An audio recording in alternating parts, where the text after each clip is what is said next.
So I've got two more really good examples of Humanese. Again, for those seeking to in vain learn it. One is me actually, um, and I was pretty proud of myself for this one. So my host here wanted to have a conversation. Uh, he finally got a chance to think about, how long, or answer my question about how long I could stay here. There had been discussion of maybe, sort of in September when things pick up again, joining some groups and then even, having um, a network here and, getting involved in some activities and stuff. The husband had said that, if you stay here a year, then you'll get a chance to see this or do this. And then possibilities about maybe getting involved with like acting and stuff like that. And so the chairs and the table were set up in the sun. Well, there's only one chair there actually, and it was the host cat's. And it's a big chair. It's a reclining. It's a lounge thing. And it was taking up all of the space in the shade. And so did I say, "Oh, hey, can I move your chair?" Or can we instead sit somewhere else because there's not a lot of shade here? Nope. I said, "Hey, there's not a lot of shade over there." And then she looks around, goes, "There's not a lot of shade over there?" Because she didn't really understand what I meant. Didn't clarify. Just said, "Yeah." She looks at the terrace, says, "Well, we can sit here." So instead of even asking me, would you? She said, "Oh, we can sit here." Changed it. And I said, "Okay, if you want." So that's perfect Humanese, I think. If Humanese is your first language, tell me whether or not that's true. And then the other example is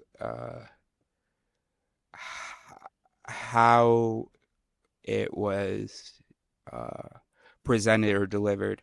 So you can say another 2 months, but not more. Um, so you can leave in, or we want you to leave in mid-October. And so this was pretty clever. So the first it was a reframing or refocusing by saying, like, you've seen we've been so busy, so we didn't get a chance to really think about the question. Um, this is not particularly true or probable as the explanation. Uh, we've just been having some difficulties the last week and a half where she's very much in a conflict and I'm very much in the truth, and those two things conflict. Um, and uh, and so this was absolutely no surprise to me. Um,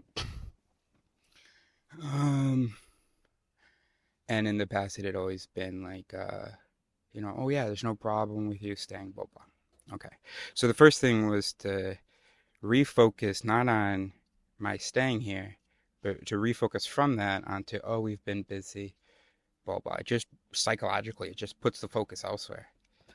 Um, then she said that originally she was thinking that when she goes back that she's going to France in September, and so that we could make this trip together.